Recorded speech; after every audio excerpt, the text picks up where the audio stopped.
Necessidade de ajuste fiscal, inflação em alta e dólar numa escalada histórica. Esse é um desempenho simplificado da situação brasileira ao longo de 2024. E para onde vai a economia brasileira em 2025? Veja no quadro da UD Entrevista de hoje com o economista Bruno Musa.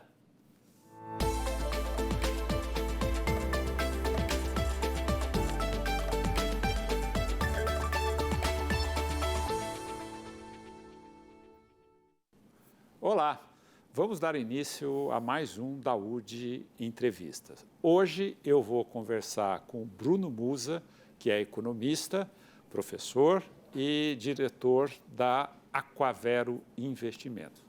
Bruno, obrigado por tua presença aqui conosco no Canal Rural. Muito obrigado, Daudi. Eu que agradeço o convite. Bruno, a nossa oportunidade hoje é de destrinchar o que ocorreu em 2024 no aspecto econômico. Eu sei que você faz vários estudos de crescimento, inflação, necessidade de um ajuste fiscal. Como que você viu 2024 diante desses aspectos que recentemente o PIB foi divulgado, foi bem acima do esperado, e nós temos também aí uma preocupação onde 90% do mercado financeiro não aprovam a conduta do presidente Lula em relação ao ajuste fiscal. Você poderia nos explanar, diante da sua experiência, esses fatos? Bom, vamos lá, Daudi. Vamos deixar de lado um pouco o lado político-ideológico da coisa. Vamos falar de números e economia como um todo. Eu acho que o ano de 2024 ele é consequência de um modelo que se esgotou. E esse modelo, na minha opinião, ele vem se esgotando há algum tempo. Como qualquer ciclo econômico que dura 15, 20, 25 anos, chegou no momento em que não cabe mais o aumento do Estado, o aumento da dívida pública. Caso contrário, depararemos com inflação, como está chegando pela desvalorização da moeda. A inflação não é a alta generalizada do preço, ela é uma consequência da desvalorização da moeda, e a moeda desvaloriza justamente pelas pessoas não mais depositarem confiança naquela moeda. Você oferta mais moeda que demanda, uma oferta maior do que a demanda correspondente dessa moeda, ela desvaloriza. Moeda desvalorizada, preços mais altos. E por que a moeda desvaloriza? Irresponsabilidade fiscal. Gastar mais do que arrecada de forma recorrente traz consequências de empobrecimento, principalmente para a classe mais pobre, porque a inflação ela consome grande parte do poder de compra dessa classe, principalmente, que não tem como se defender da alta dos preços. Vamos lembrar que o governo Lula III, quando ele assumiu, ele aprovou uma PEC da transição de 200 bilhões, e a gente vem carregando esse aumento de dívida com gastos que cresceram mais de 13 pontos percentuais em termos reais, já descontados a inflação, muito acima do incremento das receitas, também em termos reais já descontados a inflação.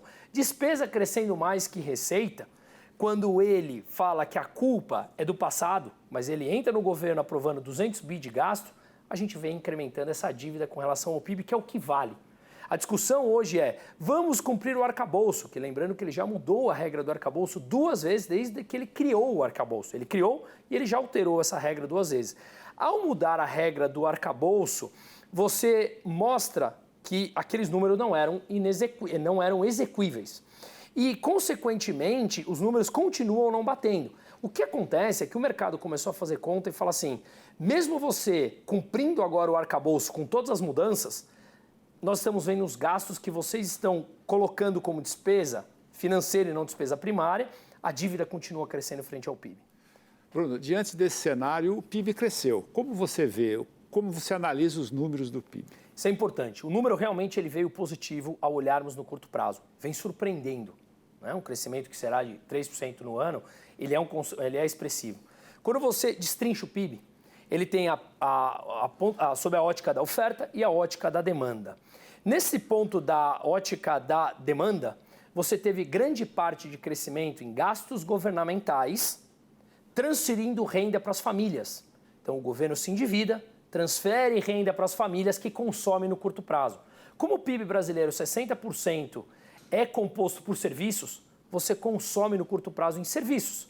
Como isso faz parte da equação do PIB, o PIB cresce, ele está anabolizado no curto prazo. Só que não há incremento de produtividade. A produtividade no Brasil está estagnada há 35 anos. O que significa que se você anabolizou injetando dinheiro no curto prazo, o PIB cresce. Só que mais, você cresce mais do que o PIB potencial. É a mesma coisa que você tem uma fábrica com uma maquininha e você quer produzir 1000 peças, sendo que tua máquina tem capacidade para produzir 100. Eu injeto dinheiro aqui, através do endividamento, e essa conta chega.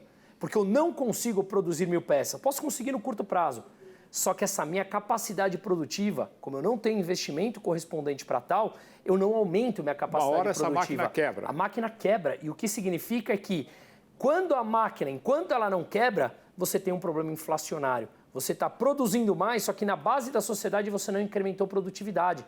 Portanto, você tem uma produção anabolizada, com uma mão de obra que está sendo tomada para incrementar essa produção no curto prazo, mas não há incremento de produtividade no longo prazo. Inflação. Portanto, esse é realmente mais um voo de galinha que a gente tem. Então, aí a gente pode concluir que a restrição do mercado como um todo, em relação ao comportamento do governo Lula com relação às contas fiscais, se deve exatamente por essas explicações que você deu. Quer dizer, não há uma sustentação. Então, se ele não se conscientizar que alguma coisa tem que ser feita nesse sentido para reverter a situação, essa máquina uma hora vai fundir. E a máquina fundir significa inflação. Essa é sempre a consequência econômica. Quem paga a conta é o pobre. O pobre que paga a conta. Vamos lembrar que quando a gente fala o mercado não aprova, o mercado não são 10 pessoas querendo o mal da esquerda ou o mal do PT. O mercado são milhões de agentes econômicos ao redor do mundo precificando o valor dos ativos agora, no valor presente. São negociados futuros. São negociados futuros, você traz a valor presente. E acaba tendo essa situação. O que é o valor presente? Nada mais é do que o fluxo futuro de pagamentos descontado a uma taxa de juros. Bruno, diante desse cenário, como você vê o impacto para a agropecuária brasileira? Se você tem uma moeda desvalorizada, fica claro que você tem um estímulo à exportação. Só que aqui nós temos outros conceitos. Um mundo hoje com guerras espalhadas em vários cantos e uma commodity, um preço de commodities muito mais baixo, com custos mais altos. Então, se você tem custos mais altos, preços de commodity mais baixa do que tinha lá no começo do século, a gente nitidamente tem um problema. Nessa leitura do PIB que nós vimos... Mas o dólar alto não ajuda? Ajuda a exportação, só que você tem que ter a correspondente demanda do outro lado. Se você não tem essa correspondente demanda do outro lado, vamos olhar o dado do PIB que saiu agora do terceiro trimestre. As exportações caíram e as importações subiram, mesmo com o dólar trabalhando acima de R$6 agora. Por quê? Porque justamente o custo na produção subiu tanto ao longo do ano, a inflação ela já é uma realidade, que o custo de produção sobe, só que o preço da commodity está baixo. Então, a gente está vendo o número de recuperação judicial, por exemplo, que as empresas do agro têm sofrido, bateram um recorde atrás de recorde.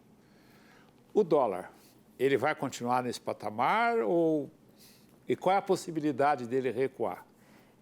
Prever o dólar é uma máquina de moego para economistas.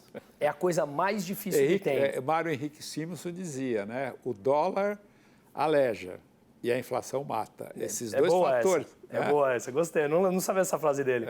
É justamente isso. Fazer qualquer previsão do dólar é querer errar, mas uma coisa é certa. Se a gente continua nessa política fiscal sistematicamente gastando mais do que arrecada, esse dólar pode estar 6,10, 6,15, 5,90, mas vai estar batendo recordes atrás de recordes o tempo todo. Isso significa alta de preços e, consequentemente, perda do poder de compra, especialmente da classe mais pobre. O Galipo já se manifestou que não vai vender reserva, né? E por quê? Ele não poderia vender um pouco dessa reserva para ajudar na esterilização da dívida? Essa é uma grande discussão econômica. E vamos lá, poderia.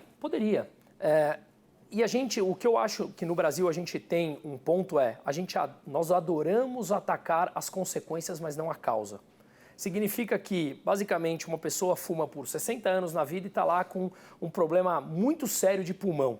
Toma um remedinho e continua fumando. Legal. Talvez durante uma semana, um mês, você vai adiantar a tua tosse ali, que você vai dormir um pouco melhor. Mas você continua fumando. O problema está lá ainda. E o problema é a irresponsabilidade fiscal. Pode vender um pouco de reserva para o dólar voltar para 5,90?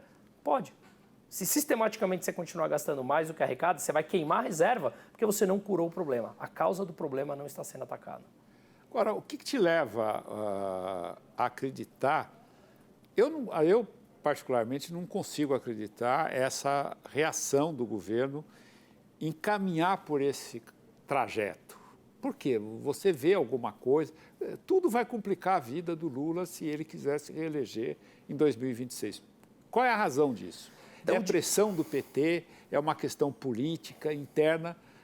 Eu não consigo entender a razão disto, porque o Lula tem uma experiência política muito grande. Ele jamais cometeria erros estratégicos como esse. Mas qual é a razão que está levando ele a tomar essas decisões que vão complicar a vida dele? Ele jamais cometeria, mas está cometendo. Então ele cometeria sim, assim como ele cometeu tantos outros erros ao longo da sua jornada. O PT nasceu como um partido operário e sindicalista, lá nos anos 80, começo dos anos 80, se não me engano, nasceu em 1980. Ele tem uma dificuldade imensa em entender que em 2024 a economia brasileira ela se transformou numa economia de serviços. E essa economia de serviços, as pessoas que ele considera proletário, são trabalhadores que querem flexibilidade, que querem poder trabalhar da onde quiserem, a hora que quiser. Eu nunca mais esqueço a pesquisa da Uber e do iFood, que 91% dos motoristas de aplicativo, não é 51%, 91% disseram que não querem ser regidos pela CLT, inventado lá atrás, por Getúlio Vargas, nos anos 30, né? E não querem ser sindicalizados. Ele tem uma dificuldade muito grande em entender que o mundo mudou. A visão de mundo dele parou no tempo. E acho muito difícil que com 80, não sei quantos anos exatamente ele tem, ele realmente acredite na necessidade de cortar gastos. Tanto não acredita que naquele anúncio do Haddad, ele teve que colocar aí um gasto maior da isenção quando ele queria cortar gastos. E o governo está gastando 40 milhões de reais para fazer a publicidade do anúncio de corte de gastos. Então, para eu anunciar que eu vou cortar gasto, eu gasto. Bom, é uma visão de mundo completamente alterada da realidade. O grande problema é, acredite no que você quiser, a realidade é uma só. O dólar nesse patamar traz inflação e ele perde capacidade eleitoreira. Perfeito. Bruno Musa, obrigado por tua participação conosco aqui. Infelizmente, a gente tem pouco tempo. Poderíamos conversar mais vezes, já fica convidado para que a gente volte a falar mais sobre economia. Da próxima vez nós vamos misturar economia e política. Obrigado, Bruno. Quando você quiser, Daúde, sabe que eu te admiro há muito tempo, é um prazer. Muito obrigado. Você que é uma pessoa que tem um raciocínio bem claro a respeito da economia, sem ideologia, mas é firme no seu propósito. Muito obrigado. Bom, o Daúde Entrevista fica por aqui. Eu conversei com Bruno Musa, que é economista e sócio da Aquavero Investimentos. Obrigado e até o próximo programa.